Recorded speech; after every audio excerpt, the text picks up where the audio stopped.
Hello, I'm the Doctor.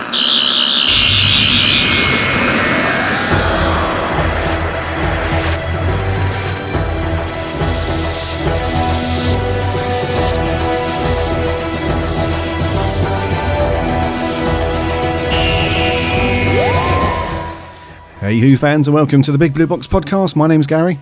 My name's Adam. And welcome to episode 25.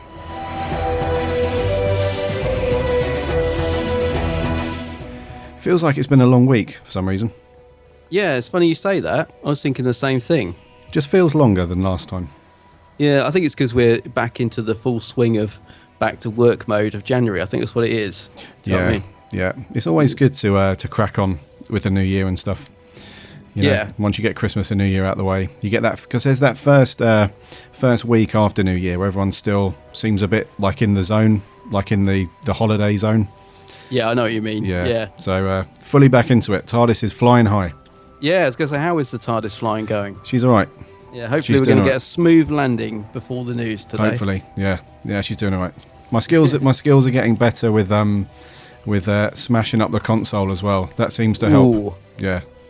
Actually, you just reminded me saying that. I got a little miniature Titan Capaldi figure the other day, and his arm was sort of quite badly painted, and I was a bit annoyed. And then I thought, no, it's all right. It can be the one that smashed the console, and that made me feel better. Do you know what, mate? When I've seen plenty of your videos, your Geeks Handbag videos, you seem to have loads of those Titan figures. Not just the big ones, but the blind ones that you get in the bag, the little ones. I just have this vision in my head of you like waking up in the morning and reaching over to cancel the alarm, and you hit one of those little figures, and then when you go and put the kettle on, there's one behind the kettle, and they're just everywhere. There's a new intro to the next video straight away. I will film that. Yeah, it'll be great because it's not too far off the truth actually. You'll be proud of me though.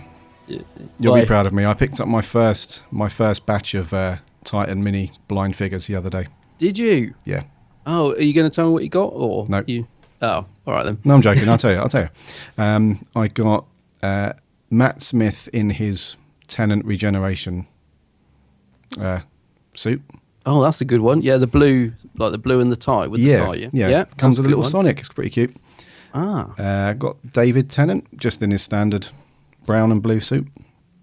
Which set? What, from the regeneration one? Yeah. Standard blue. Oh no, sorry, no, he wasn't from the regeneration. Oh right, okay. Series, but the Matt Smith one was. I also got. Now this is weird. You're gonna have to help me out with this one because I think I forgot to read the thing before I threw it away, or if it even tells you what the figure is. I'm not sure, but it's the Colin Baker outfit, but it's. Sylvester McCoy. Yes. Oh, I really want that one. It is McCoy, isn't it? It is McCoy. Good. Yes. I thought I was going completely crazy. I thought that's McCoy. Is it? Yeah, it is. It must be. Yeah.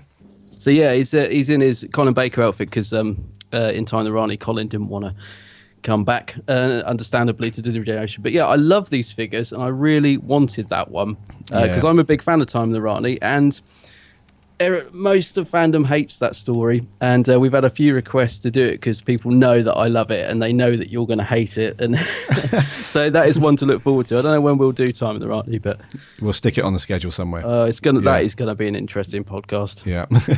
The other one, what did I get? Strax. Oh yeah. And I also got Troughton with a hat on, like a wizard type hat. What? Oh yeah. You've basically got all the ones I want. Well, I want them all, but you've got the ones when you see my next. Well, it might not be my next, but I've half filmed a video of the unboxing, and they're all the ones on the video that I point to and say I hope it's that one, and they're not, because I got the one figure. I think I even say in the video. I said, the only one I don't want is River Song. I don't even know why she's in there. Yeah. And of course, who do I get? Bloody River Song with a banana. so I'm really disappointed. The Troughton with a hat is such a good one to get. It looks cool. Yeah. Now I've got merchandise envy. Oh, what? Yeah. Now you're going to have to just go and buy a load more to see if you get them.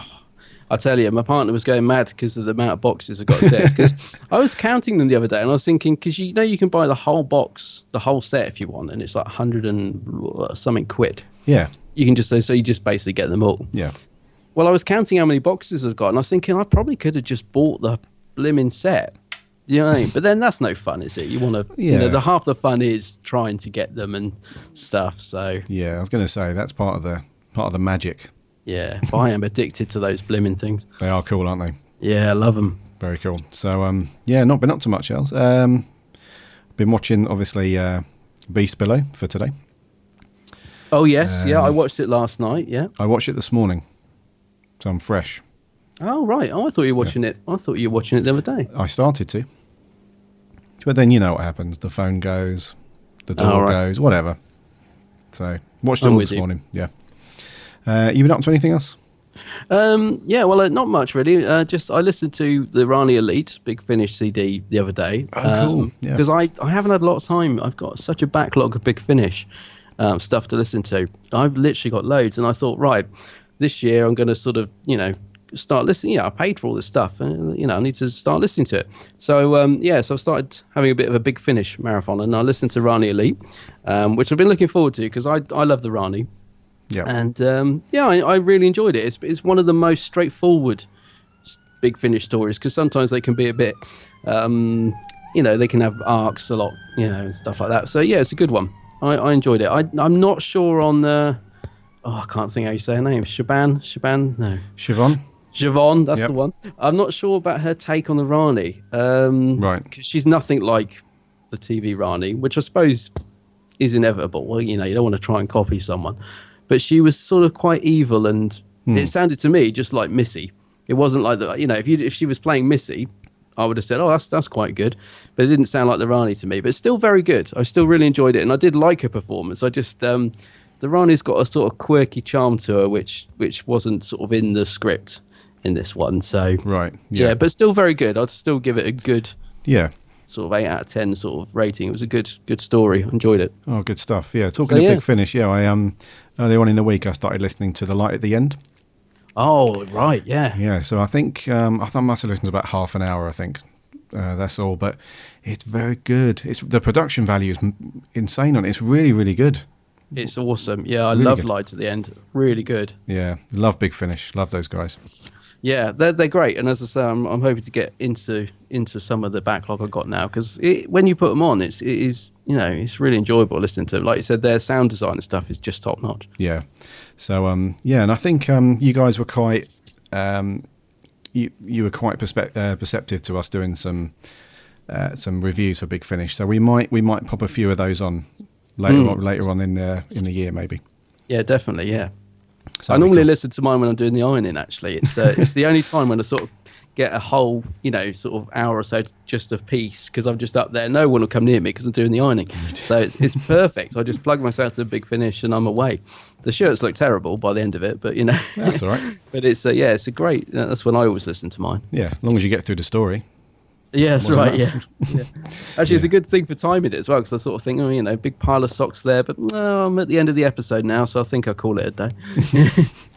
Yeah, cool. I normally listen to it at work. Yeah, cool. Well, I guess a lot of people listen to them in their cars as well, but yeah, indeedy. Indeed. So, shall we land it? Shall we do the news? Yeah. Give us a smooth landing if you can, Gary. If I can. Cheek. Yeah. He'll let me drive one day.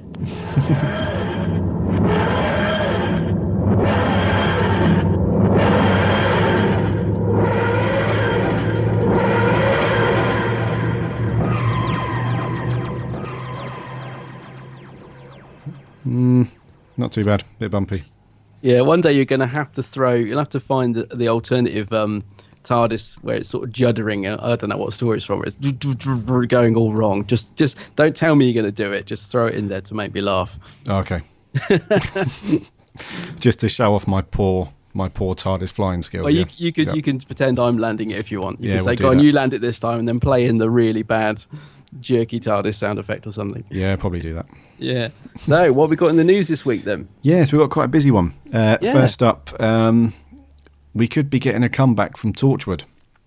I was quite excited when I saw this headline. I was like, especially after all the stuff that's been said recently. Yeah.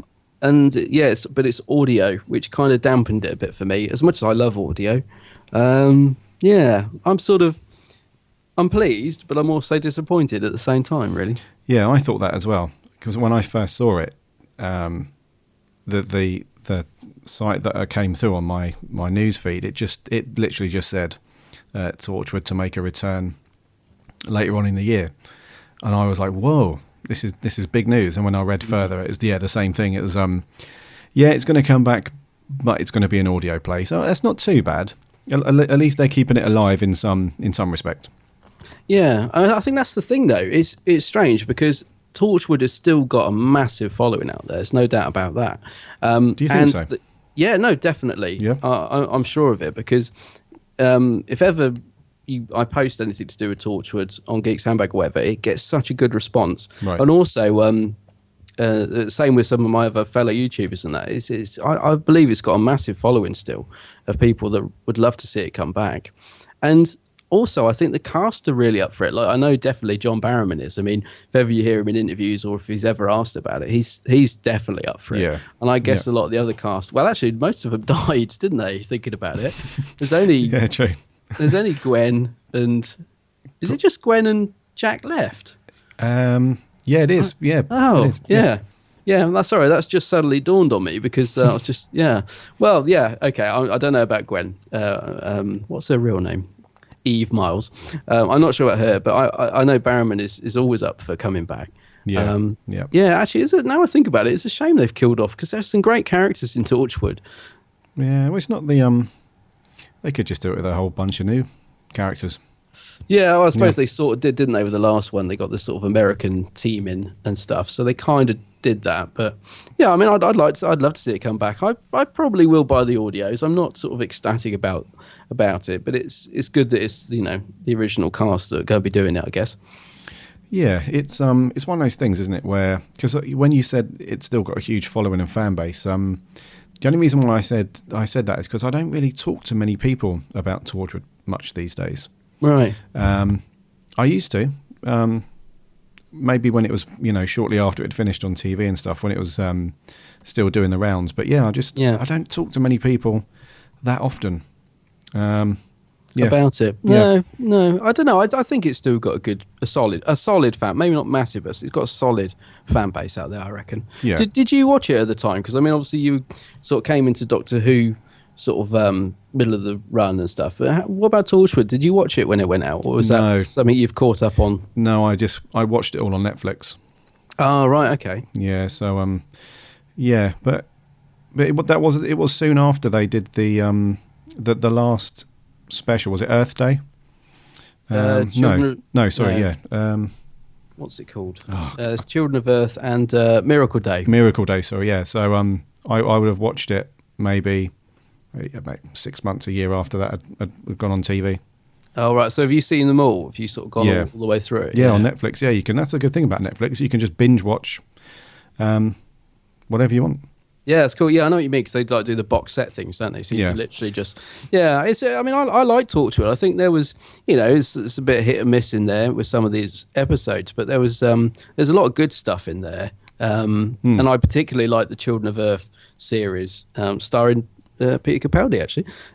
But yeah, I really like the concept behind that. I loved the fact it was done over 5 episodes or whatever it was, and I think it's definitely still potential for it to come back. Yeah, I do as well. But for now, we'll have to have audio. Yeah, I was quite excited about that, and then when I heard audio, I was kind of went to 50% excited. Yeah. Okay, buddy. Next bit of news. BBC 3 are going to show a cool short documentary tomorrow night. So if you're listening, if you're listening to this today, which you will be, hopefully, it will be on tonight, Friday the 16th. At 7 p.m. 7 p.m. So this is the, remember when Doctor Who went on its world tour? Yes, I do. Do you remember? And we very cynically kind of said, what's the BBC playing at? Why do they need to take this on like a world tour? And, but... I just remember watching was it Korea?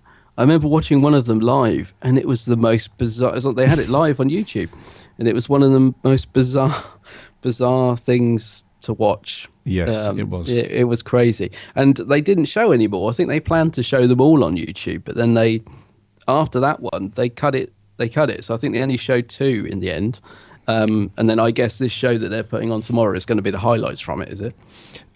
Yeah. So this will be like the highlights of each country. But you did see you. I mean, most people saw, but you saw the bit where they were handed those paintings. Yeah, that was weird. I mean, they did so well not to laugh. I mean, because I'm not being cruel to the artists there, but they were unique. They were sort of they were unique paintings of Peter and Jenna. Yeah, I think it's fair to say. Unique is a word. Yeah, yeah. I can't think of any other word that would be kinder. But yeah, I don't know. I mean, is this on the DVD? This thing? I heard, yeah, because I haven't watched it. That's what I was thinking. I've got the box set. I didn't even realise this was on it. I've still got to sort of dig into the Series 8 box set. So yeah, so I don't know, but I might tune in tomorrow, even though I've got the box set. I might just have a look at it and see what it's all about. Yeah, it's going to be cool. I think they visit, was it 5 countries? I know it was. It was 2 in the UK, wasn't it? London and Cardiff. Oh, yeah, that's right. And then I think New York. Oh yeah, actually that's right. Yeah, because I remember seeing. Was it New York? I do remember seeing they put a little clip from that with one of those hover cameras coming down on towards Peter and Jenna, and that looked very good. Yeah, Sydney, Mexico City, and Seoul. Seoul. Yeah. Actually, it definitely will be worth a watch. Actually, because now I think about the bits that I have seen from it. I remember sort of the buzz at the time. It was quite. I mean, they must have been shattered, mustn't they? Oh, going around, because they literally went from one location to the next, and you sort of just felt that they were just sort of by the end of it being dragged on stage and. It must have been a bit of it must have been great to go to all these places, but it must have been a bit of a slog as well. Absolutely. They looked knackered as well, didn't they? Oh, didn't they? Yeah. By the end of it, yeah. But no, that'd be cool. So tonight, Friday the 16th, 7 p.m, BBC 3. Earth Quest. It's not. You tried to go deeper there. I can't get very low with my voice. Earth Quest, yeah. Yeah, so it's not OTT at all. OTT? Yep, the whole world tour thing. It's not over the top at all. It's perfectly reasonable for a TV show to do that. So to go and check it out. That's it. Actually, you've just reminded me. One thing that was really cool, you just reminded me, is when they, because it was total surprise to me, when they had the T-Rex and the Tardis and Capaldi in front of Big Ben. Do you remember right at the end, was it the day before Deep Breath or something? Remember waking up on the news and seeing Capaldi in the middle of... Westminster, and they had the big T-Rex, didn't they, or something? Remember, that was just incredible. Oh, yeah. I was thinking, wow, they are really, world tour, and T-Rex in Westminster, they are going for it with this series. I remember that. It was quite a good buzz, actually. Yeah, that was cool. Yeah, it's cool. Yeah, check it out. Okay, next bit of news. Lots is happening for Series 9 now that filming has kicked off. Yeah. Quite a big, not quite a big, but a couple of big of updates now that because they're back in Cardiff, everybody, aren't they? That's right. Yeah. Yeah, back inside the sets and everything, those corridors. They must be. Yeah, I was going to say there's been no, as far as I know, no sort of leaked location pictures yet because it's quite. There's they've announced a few little tidbits for the Series 9 already, which has surprised me, like the guest cast, and that seems quite soon to be announced then, which is great. And I've been waiting to sort of see some photos of them on location, and there hasn't been any, so I assume they're doing a lot of studio stuff at the moment. I hope that doesn't mean that this series is going to be too studio bound, personally, but yeah, some good talk going around about Series 9 already. Yeah, that's so the biggest thing was it the two-parter? Yes, I'm very pleased to hear that we're getting another a two-parter by Toby Whitehouse, yeah. Whitehouse, yeah. I thought it was Whitehouse, yeah. Toby Whitehouse. He gets a mixed response. I don't mind his stories. I think he did School Reunion and Vampires in Venice, was it he did? What's the other ones he's done? Yeah, The God Complex. God Complex, yeah. I think his stories are okay. I don't think he's... A Town Called Mercy. See, that's one that a lot of people don't like. I didn't mind that one. I thought that was really good, that one. Yeah. I think he's all right. I think... I'll be interested to see what he comes up with for a two-parter. The Moffat has once again come out with a quote saying it's the scariest one ever, which I think he said about a lot of stories lately. I think he needs to find a new a new quote. Yeah, he has said that a few times, hasn't he? He has, yeah. But that's good though. I like the creepy, scary one. So yeah, and I like two-parters. I think it's good. I hope we get at least a couple of two-parters. Would be good in Series 9. Okay. Yep, I'm up for that as well. Yeah. A bit of location filming as well coming up. Going over to Spain. Oh yeah, that's right. Yeah. Lanzarote, I believe. Lanzarote again. Yeah, where they filmed what was Kill the Moon. Kill the Moon, yeah, and some other stuff. I didn't realise they were going back there. I know they said that they'd been announced they were going back to Spain. I didn't realise they were going back to Lanzarote. Yeah, I think so. Oh right, okay. Yeah. I must admit, look, it made for an incredible moonscape. I've got to say that it did look fantastic in the episode. Yeah, because it's all like volcanic kind of rock over there and stuff. Yeah, it's a strange little place. Yeah, it looks cool.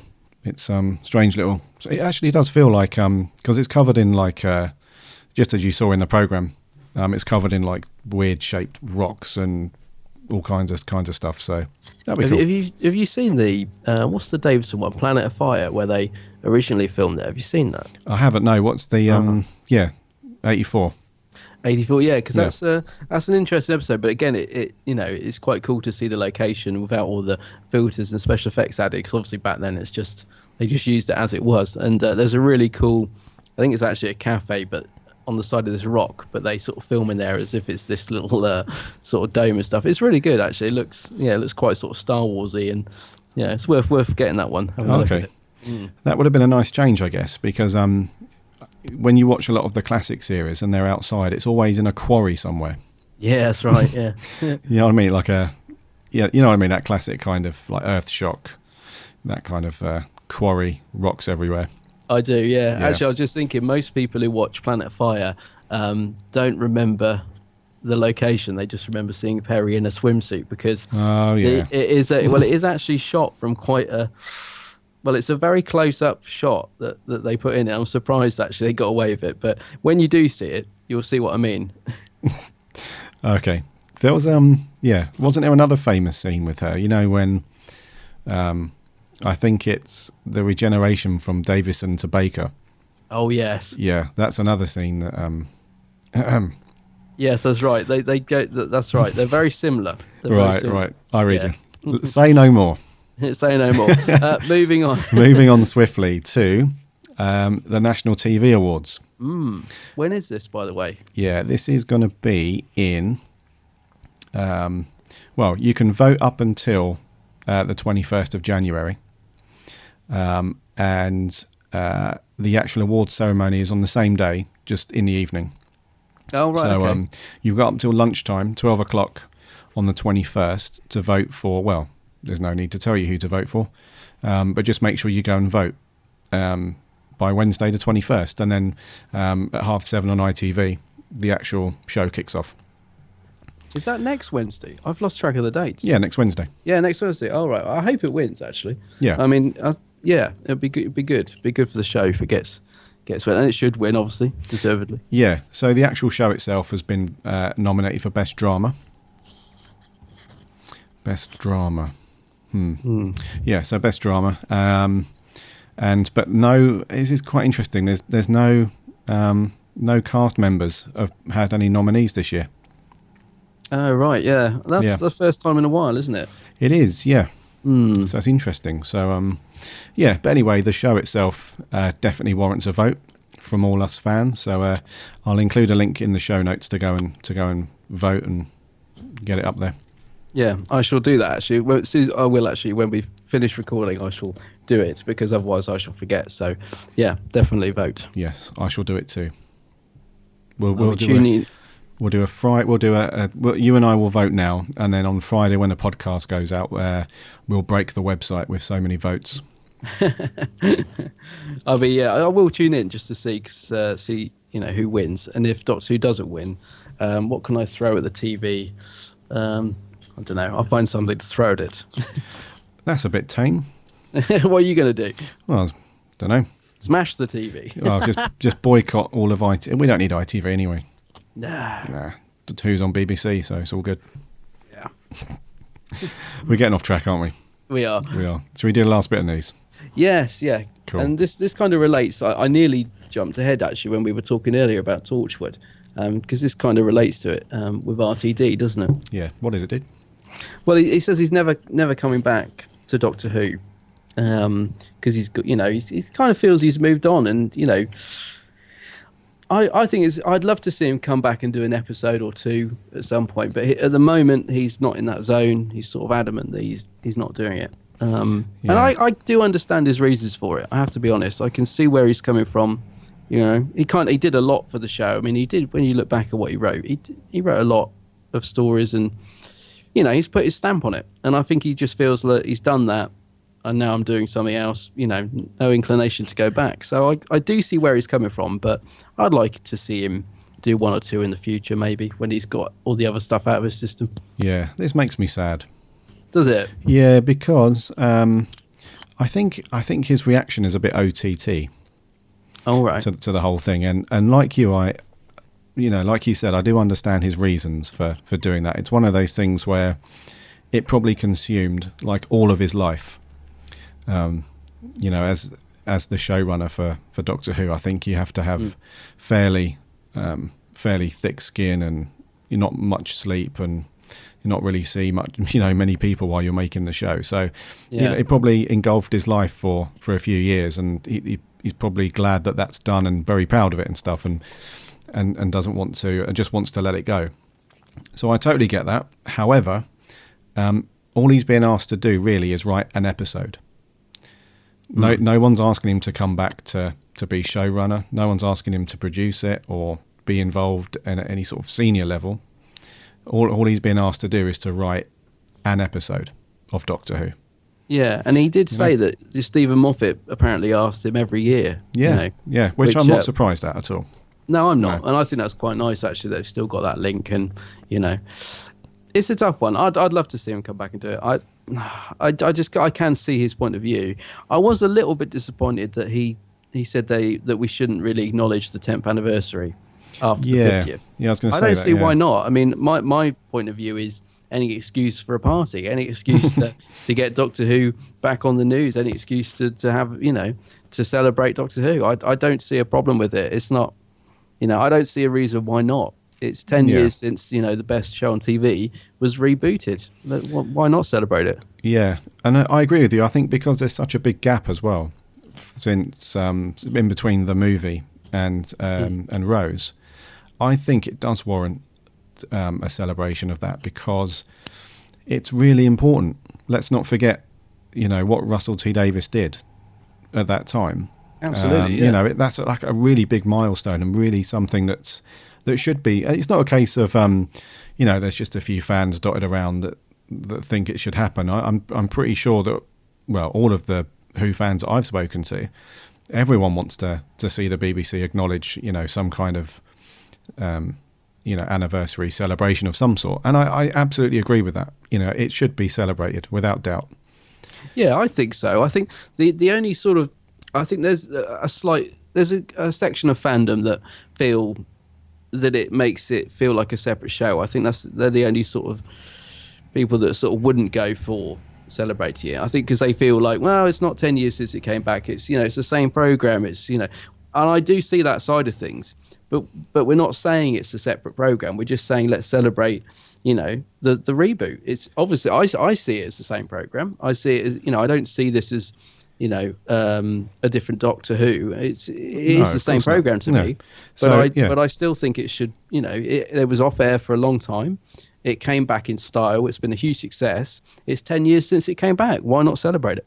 Yeah, or at least the BBC acknowledge that and put something out there.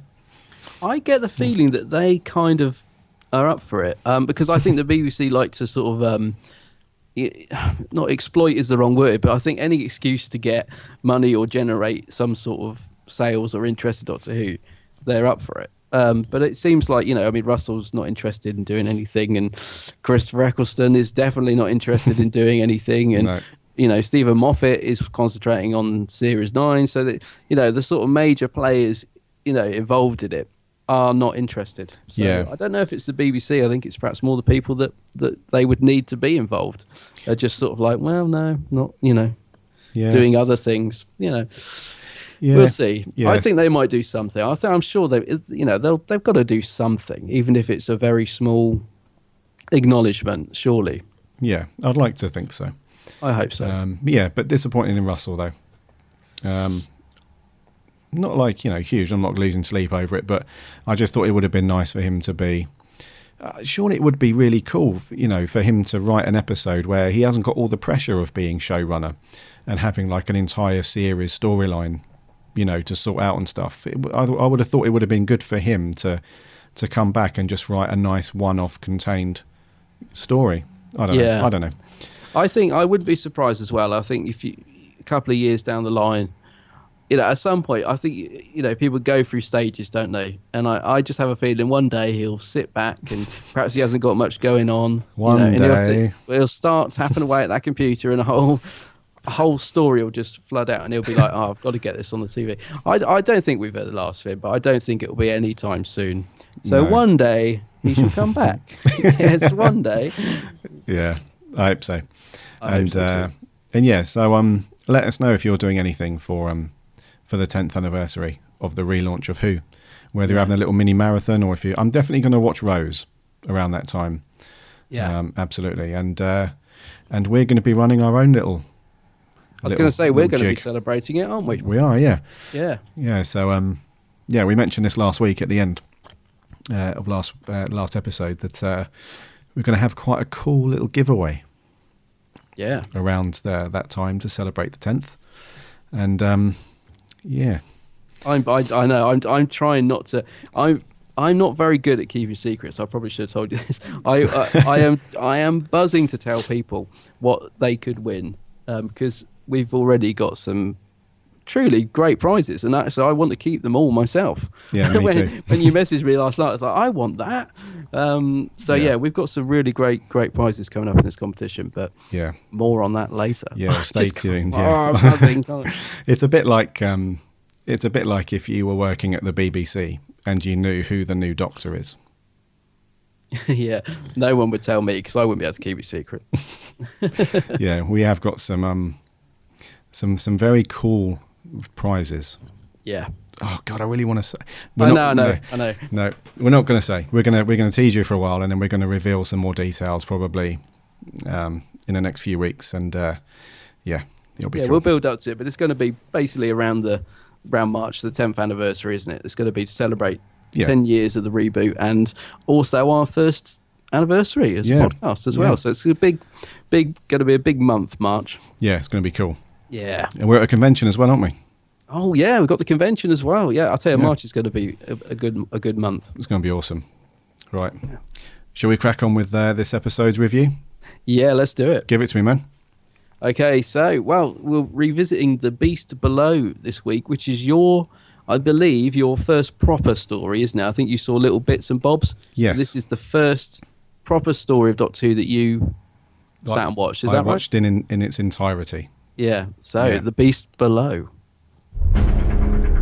My name is Amy Pond.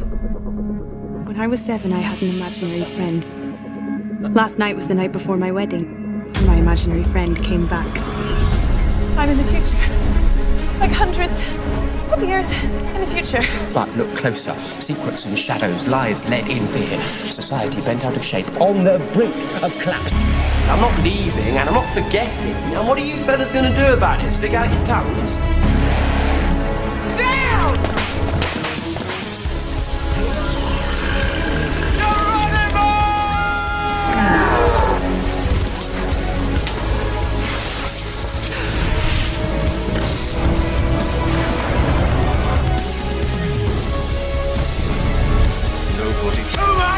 Has anything to say to me today? Please get the Doctor off this ship.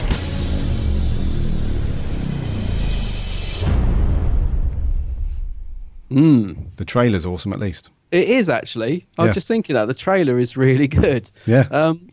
I mean, back in February 2013, Stephen Moffat was quoted as saying this was among his least favourite episodes he'd written, and described it as a bit of a mess.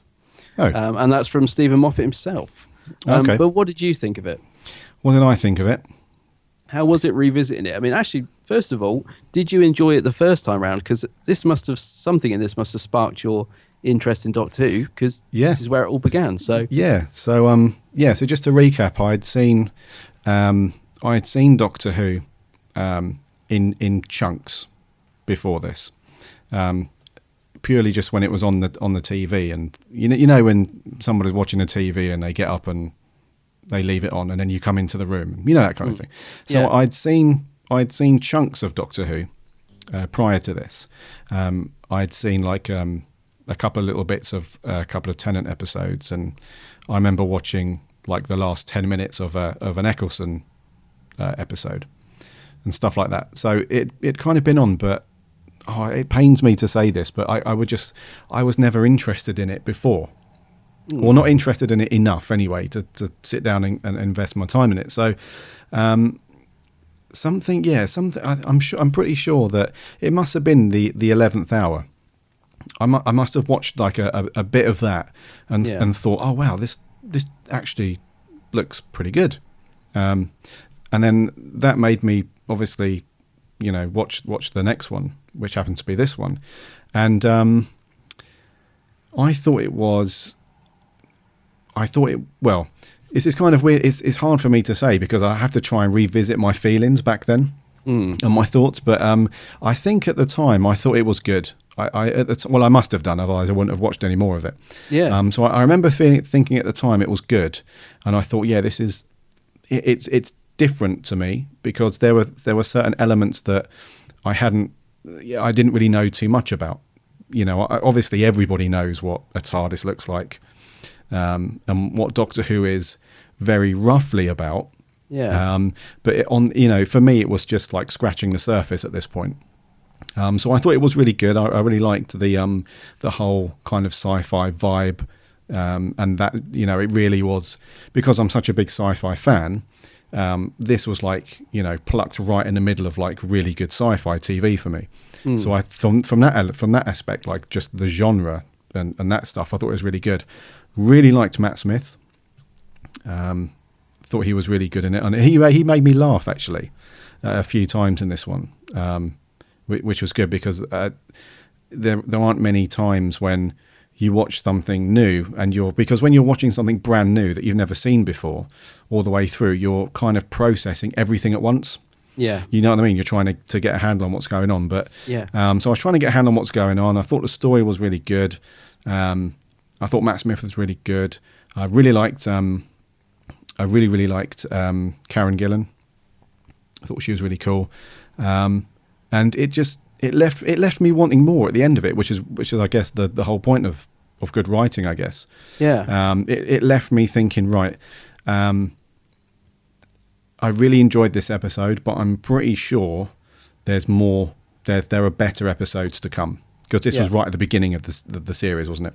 That's right. Yeah, it's the second episode of Series 5. Series 5. Yeah. So I thought there's bound to be more very cool Doctor Who stuff to come, and that was my journey from there, really.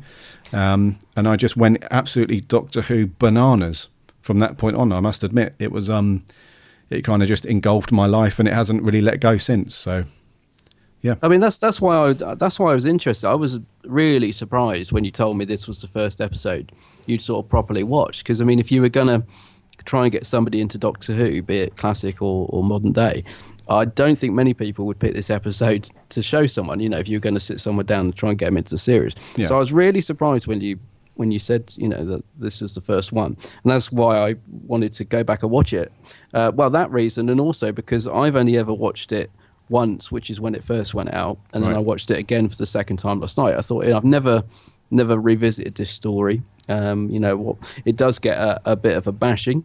Mm-hmm. But I was really intrigued. Yeah, I thought, something in it must have, hit home with you, because it obviously led on to you then going back and really getting into the show. Yeah, and I think it had a tough job because, the 11th hour I think is a fantastic episode. I think it's a brilliant episode. Yeah. I still think it's one of the. Oh, actually, no. I was going to say one of the best Moffat's written, but actually no, that's not true, because I like The Empty Child and Science and Library, but it's a very strong episode for a Regeneration story. And I think The Beast Below had a tough job following it. In all honesty, because I mean, it set the precedent. The 11th Hour set the precedence really quite high. Yeah, and The Beast Below, it is a bit of a mess. There's some really great stuff in there.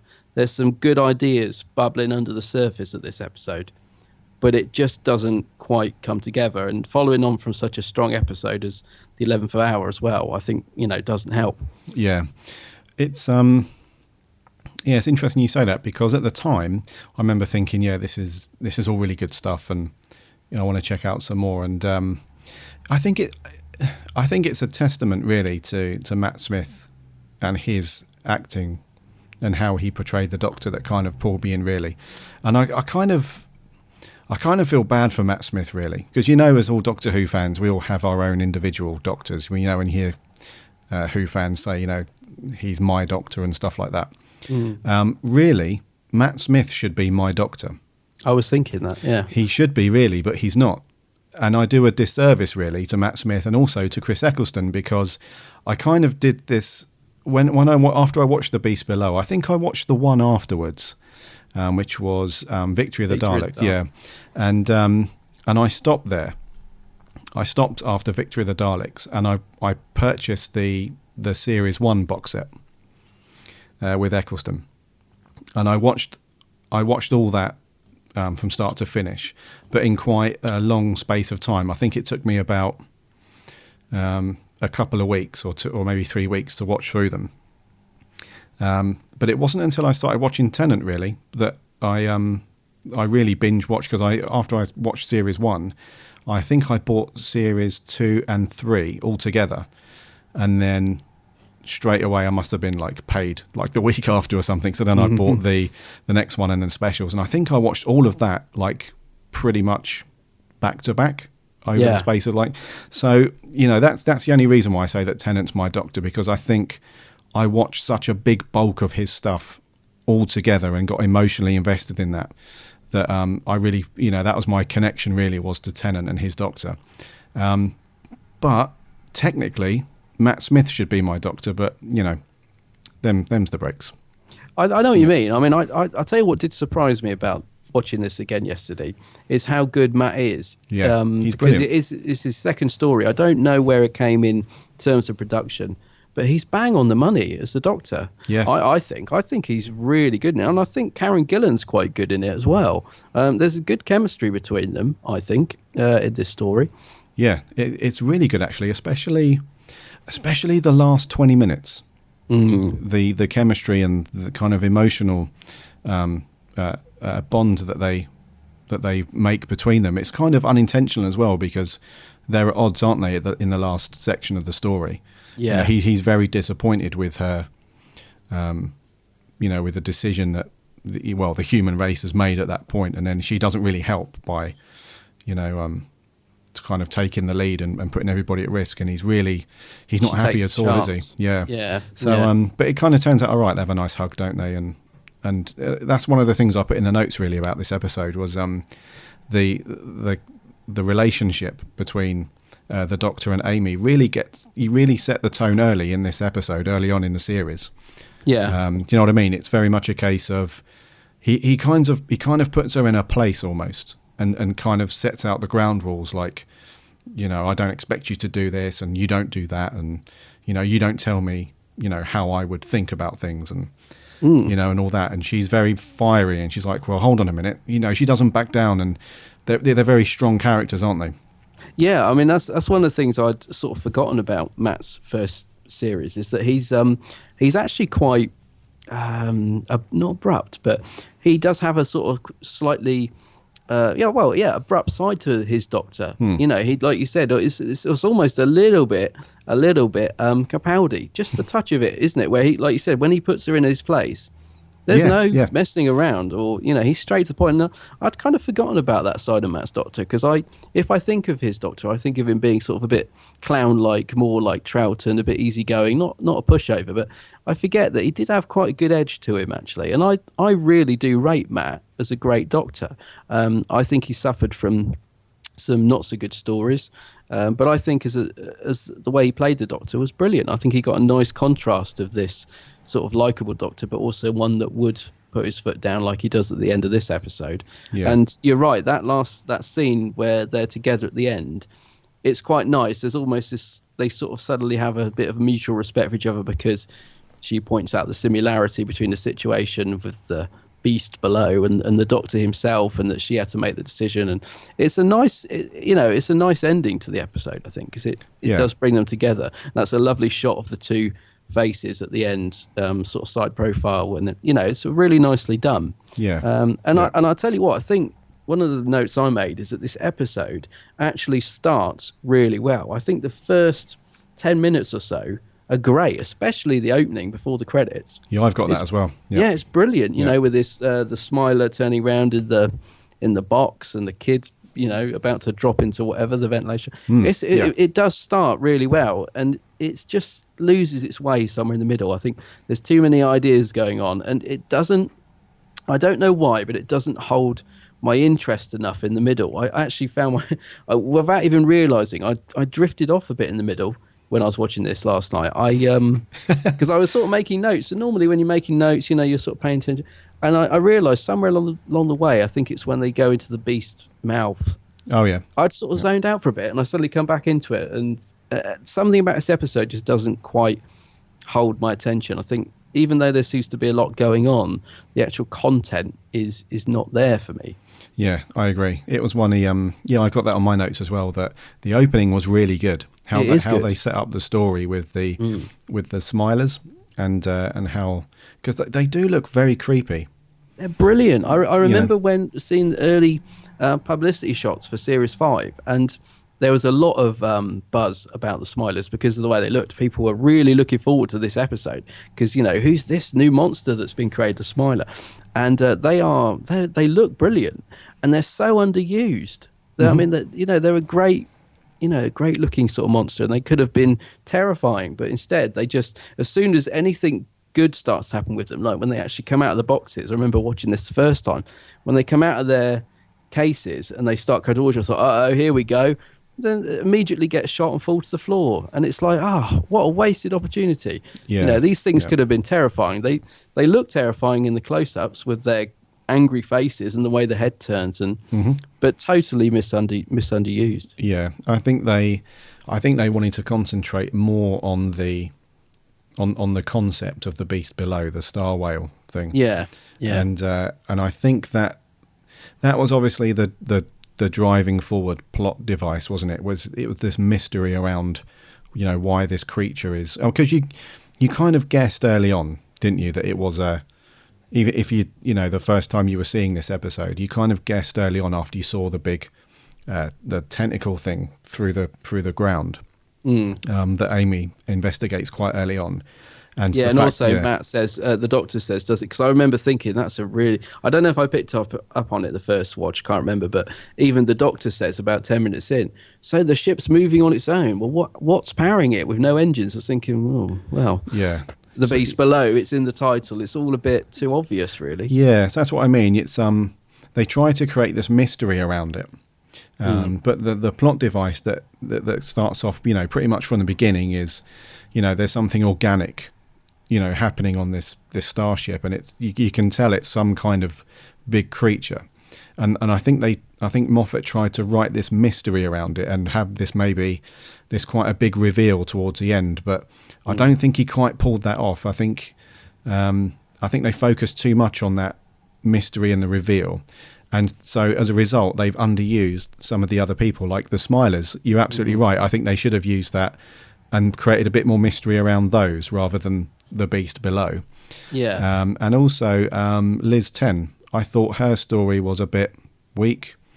It was, fairly off the cuff. Oh, this is why, we've slowed your... I don't understand this. They've slowed her body clock. And I didn't get that. I didn't get why or how they would do that. And, it was one of those things where, in a bit like the episode recently, last Christmas, where if you're struggling with things, with dreams, it's easy to write stuff out. It's a bit lazy. And I found that to be the case a couple of times in this, where, you've got some cool things going on. There's some potentially good storylines and some good characters, but you can just write things off by pushing the forget button and stuff like that. Do you know what I mean? Yeah, you can dig yourself out of some plot holes. But yeah, I didn't really get the whole Liz 10. She was underused, as well as the Smilers and stuff. And yeah, it's I think she's not given. Yeah, I was going to say her character isn't developed, so there's not enough time to care about Liz 10 or any of that stuff. Do you know what I mean? Yeah. So you're right. It almost feels to me like the whole episode, like I said, it's brimming with some good ideas. It almost feels like it's just a bit half-baked, like it could have done with one more rewrite or something. Do you know what I mean? It's like there's some good stuff there, and I think it could have been a very good episode, but it doesn't quite come together. No, I agree. I kind of like the forget. The first bit, the sort of forget or that thing that you can choose to forget or whatever. Oh yeah, It's slightly I think there's an old Troughton episode. Which one is it? Crotons or something, where they do something similar. And I kind of like that idea. But you're absolutely right. It is literally just a big reset button, and in every sense of the term, isn't it? So yeah, because they could have written this in a way where the Smilers were maybe linked into more of a conspiracy around the monarchy and that kind of thing, but it was very just straightforward. And this is the Queen and she's done this for this reason, but now she's come to the end of this thing where she's realised what's going on, so we're just going to reset everything. And these are the Smilers, and they do this, and right, so that's us done, we'll put them in a box now. You know what I mean? It was very, it's towards the other end of the scale. A lot of people complain when Moffat does very complicated writing and timey-wimey. But I think this one was the other extreme. It was a very simple, straightforward story, which is quite predictable, and just didn't really get itself going, did it? It didn't have enough time to explore some of the cooler characters that could have been very good, and it just kind of got away from him a little bit, maybe. Yeah, I think you're right. Actually, one thing I did put on my notes as well is I think visually it still looks very good. Actually, because this is a few years old now. I thought that, the actual way it was shot on the CGI and that still looks pretty good with the whale and the spaceship itself. There's one thing that made me feel really stupid. What? You're going to think, oh God, why did you think that, Gary? Because obviously. When I'd watched, because I'd watched this one, I'd watched the next one, and then, like I said, I went back and started watching Eccleston, and then went through Tennant. When I was watching an episode of Tennant called Planet of the Ood. Oh yeah, yeah. There's that huge brain, isn't there? Oh right, yeah. For some reason, when I watched that Tennant episode, Planet of the Ood, I somehow linked it to The Beast Below. And I have no idea why, because the visual effects, the graphics, the way that they've done the brain looks identical in both. Yeah. Now you mention it, I think it does. Yeah. So when I went back and I thought, hold on, this is the Ood. This isn't nothing to. Hold on, is this the brain from the creature that's now controlling the Ood? Is this what's going on? Yeah. Do you know what I mean? I thought it for like literally 15 seconds and then just laughed myself out of it. But yeah, it's just the way that if you look at Planet of the Ood. And how they do the huge brain in that warehouse at the end, and then look at the brain that you see in The Beast Below, they look identical, even the colour and everything. Yeah, no, I can see where you're coming from. Actually, I mean, I didn't make that connection in a million years, but now you've pointed it out. Very tenuous, tenuous. I know, but yeah, no, I can see it. I can definitely see it. Yeah. I was just thinking back to what you said earlier as well about how when you first watched it, how Matt made you laugh in it, and that's probably one of the things that drew you in. You thought, I like this doctor, this guy. I think Matt's got some really nice lines in it, and I'm surprised how confident he is at playing the Doctor. I think when he's like checking out the water in the spaceship and stuff, and all these little quirky things. Yeah, he does really well. Absolutely, yeah, and to me, he's one of these guys that he doesn't need a warm up. Well. I haven't seen him in many other things because he's predominantly done Who, but especially this series where he's fresh, and he's very young, isn't he? He was like the youngest guy to play the Doctor. And he does look, he does, even watching this, he even does look a lot younger than he did obviously by the end of his era, but he does look incredibly young actually in Series 5. Yeah, but he carries the part, and the way that he carries himself is very much like a seasoned actor who's done it for a long time. And he just hit the ground running and was just bang. He could do that role literally from the first take. Yeah, he was I very think you're good. right. Yeah. He doesn't look like he's sort of finding his feet at all. I think he just sort of went with it. And I think both him and Karen actually are really good even in this episode. And I think they got the chemistry probably because they started at the same time. Maybe they probably became a little unit. But it seems to be quite good from the offset, really. Yeah, it was very cool. And just to put a very quick question to you, how would you have felt if this was David Tennant in this episode or this series? Because there was, if you watch one of the special features on the Tennant box set, the specials, there's a couple of interviews where he's talking about leaving Doctor Who, and all that stuff, and he did say that he mulled it over for a very long time and was umming and ahhing and was going back and forward with whether he wanted to leave or not. And he did say that when he found out that Stephen Moffat was going to come on to write and be showrunner, that almost convinced him to stay. Almost. Oh right, I didn't know that. Yeah, but he still left. So how would this have worked, do you think, with Tennant instead of Smith? I'll be honest with you, I don't think it would have worked as well. I think it suits Matt because it's I like the quirkiness of his Doctor in this situation and the fact that I can imagine Tennant doing the bit at the end, when Matt screams, "No human's going to talk to me today," when he really lets loose. Yeah. I can imagine Tennant really, doing that scene justice. But I don't know. I think it would have worked with him, but I don't think it would have brought the episode up anything. Yeah, I just wanted to pose that question to you because one of the things I thought about that was the whole production changed, didn't it, quite dramatically? Oh yes, it did. Do you know what I mean, with the theme and the intro and just the look and feel and everything was. I think when Tennant and RTD and all those guys left, I think they got in quite a new team. Kind of upfront production-wise team as well. That's right. Was it Julie Gardner, who was like executive producer, and Phil Collins and stuff? I think those guys all created very much a look and feel about the Tennant stuff that was very. You can tell, can't you, when you're watching a Tennant episode versus a Matt Smith episode. So I'm in agreement. I don't think Tennant would have quite fit in. It needed everything to be new, not just everything, but the Doctor. I think you're right, actually. Yeah, I mean, I did put that. You're right about the style of it. I think right from the get-go in the 11th hour, it just looks different. Moffat wanted to put his stamp on it, no doubt about that. I mean, he changed the TARDIS, didn't he? He changed the interior. Yeah. He just made it what he wanted it to be right from the word go, and it did have a different feel to it.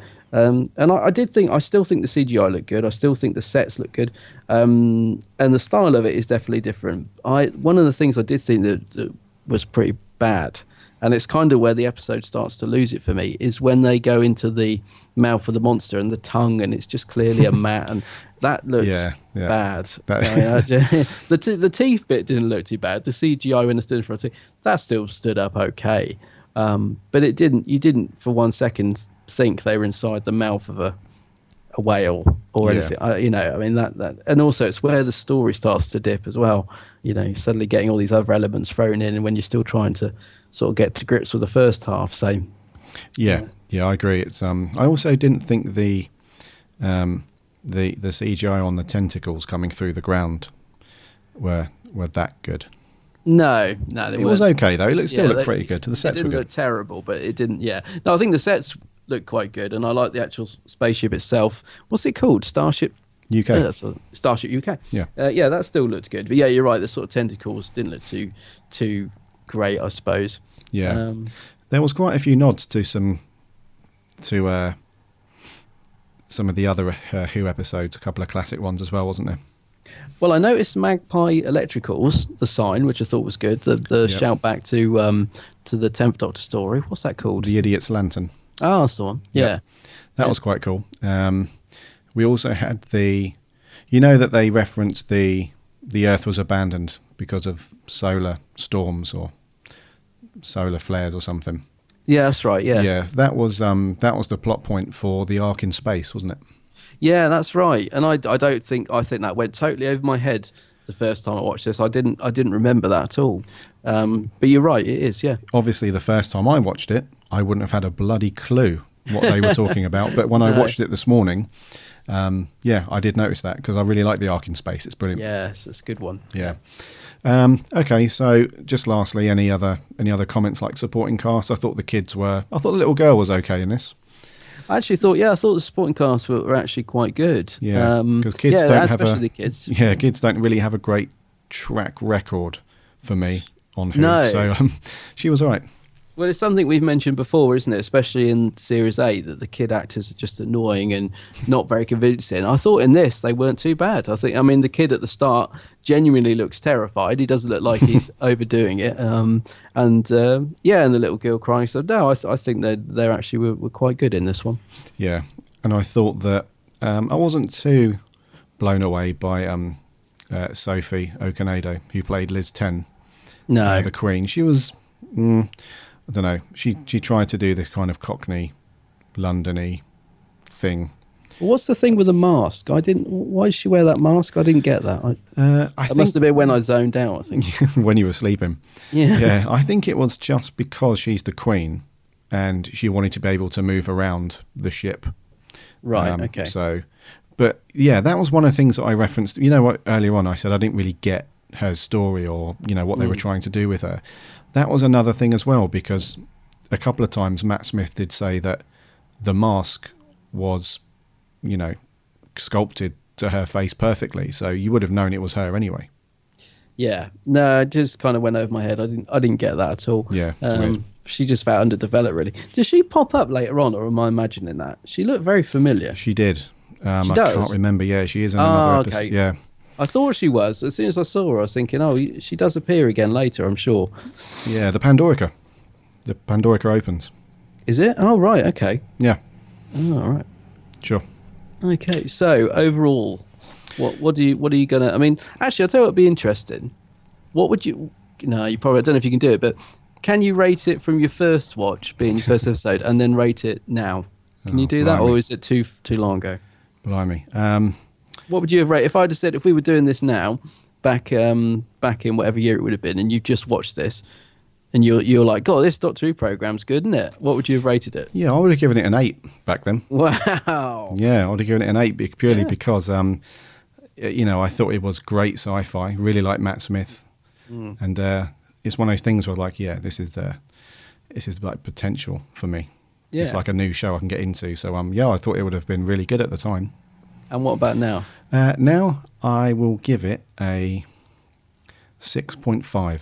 Oh, yes, that's what I've written. Yay. I knew you'd be the same. I thought you're either going to go 6.5 or 7. Yeah. I always write these down, so I have got those like countdown, when they have to show to say that they are telling the truth. I have got it written down, 6.5 out of 10. I just thought I don't think it quite deserves the terrible reputation it's got.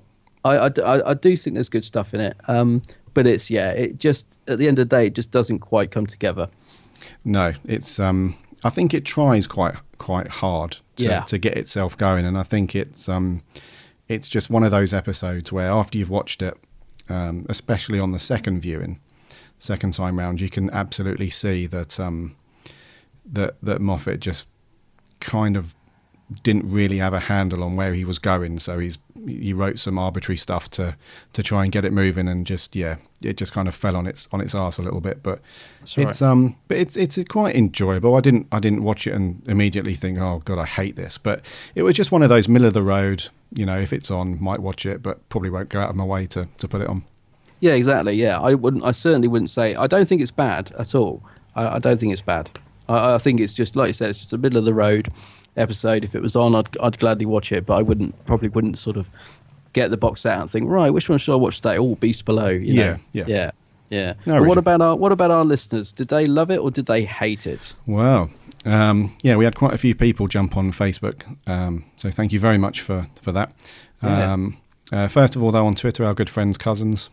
Oh, hello, Cousins. Yep, he's just short and sweet. I quite like the story, but not the best of Matt's, but it's not unwatchable. All right, yeah, Yeah, kind of agree. Yep. Back on Facebook. I really must apologise, Jonas. I always try and pronounce your surname correctly, and I'm going to give it another go.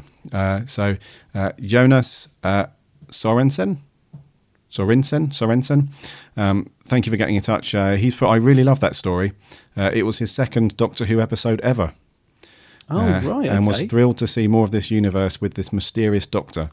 It's a great Amy story. She's my absolute favourite companion. Oh, well, that's interesting. So Jonas probably started watching it very similar time to you then. Yeah. All right, okay. So again, there must have been something in it because he's gone on to watch the rest of the show, which is interesting. Yeah, do you know what? I think anyone who would have watched Doctor Who knew around this time, I'm pretty certain it would have been Matt Smith that would have hooked you in. Because the more we talk about it, the more I think, it was Matt. Yeah, I think you're probably right. Yeah. I'm just going to... There's a comment that was left a little bit below on your Facebook. I'm just from Jeff Waddle. I hope I'm pronouncing it right. I'm just going to read it just so it doesn't get lost because it kind of wasn't with the rest of the comments. So yeah, cool. Jeff said, people don't like this, and Moffat says it's the worst thing he wrote. I must be in the minority then because I love it. So Jeff really likes this story. Oh, cool. Yeah. Yeah, nice one, Jeff. Jace Howes. My old school buddy. Yep. As the first story with Matt establishes the Doctor, he was great in it. His attention and inspiration from Troughton shows up well. The story's a little creepy, but all I can remember, as I haven't seen it since it was broadcast. All right. Well, same as me. I mean, again was one of the reasons I wanted to rewatch it because I thought it's one I haven't watched since it first aired. Is it really that bad? Why haven't I gone back to it? So yeah. I'm glad we went back to it. Owen Salmons. He just put good luck with watching that one. So I'm guessing Owen doesn't like that. Doesn't like this one. We're guessing that's fairly negative. Yeah. Yeah. So Kieran Knight, he said predicting a mixed review from Adam and a fairly positive review from Gary, he thinks. And he says this story has some classic elements and Matt Smith is great on his first adventure, but it is the weakest in a very strong series. Nothing really to like about it for me. So not a fan of the story, but I agree, Matt Smith is great in it. Cool, yeah. And then we had Taylor Mason. Yeah, he put he remembers disliking it when it first aired and felt he was disappointed, and he felt like, and he put this in capitals, I want my Tennant back. Sad face. But obviously he started to love Matt's portrayal of the Doctor, and after a rewatch 4 years later he actually really enjoyed this episode. Great storyline as it develops the Doctor and Amy's relationship really well. He'd say The Beast Below is better than Victory of the Daleks, and he gave it a 7 out of 10. All right, so slightly above us then. Yeah. Actually, Victory of the Daleks is one that gets a very mixed reaction. We'll have to do that one day. That'll be an interesting one.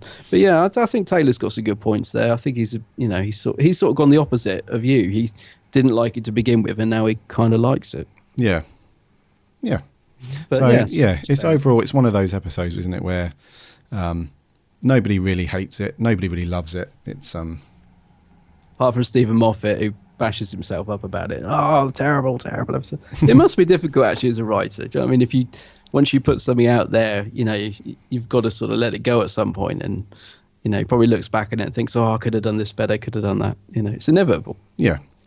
Sure. But it's not bad. It's far from bad. Indeed. But thank you all very much for getting in contact with us. That's very cool. We love it when you guys comment on what we're reviewing. It's it's very cool.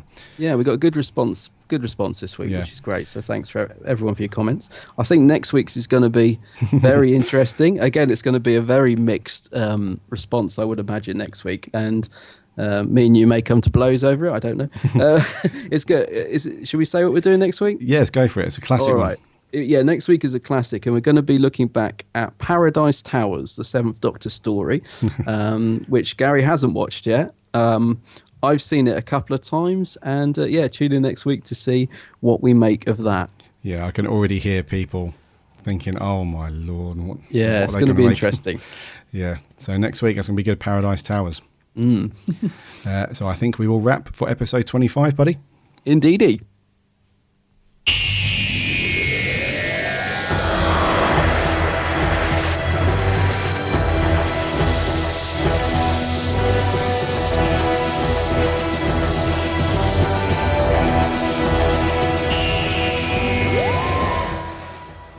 was a good one actually to talk through. Beast Below. Yeah. I'm glad we revisited that one. I'll be honest, I thought you were going to bash it slightly more. I did. Yep. I went into it thinking, right, here we go. You know, I thought I was going to dislike it a lot more than I did, but I got the story more this time, and it really wasn't that bad. Yeah, it was okay. Once again, thank you all for getting in contact. Please let us know on Facebook and Twitter what you think of Paradise Towers. That's going to be a good one. I'm looking forward to hearing your views on this one. Yes. Yeah, me too, actually. Sounds I'm weird. looking forward to, I'm actually really looking forward to chatting through. I can't wait for you to watch it, Gary. Yeah.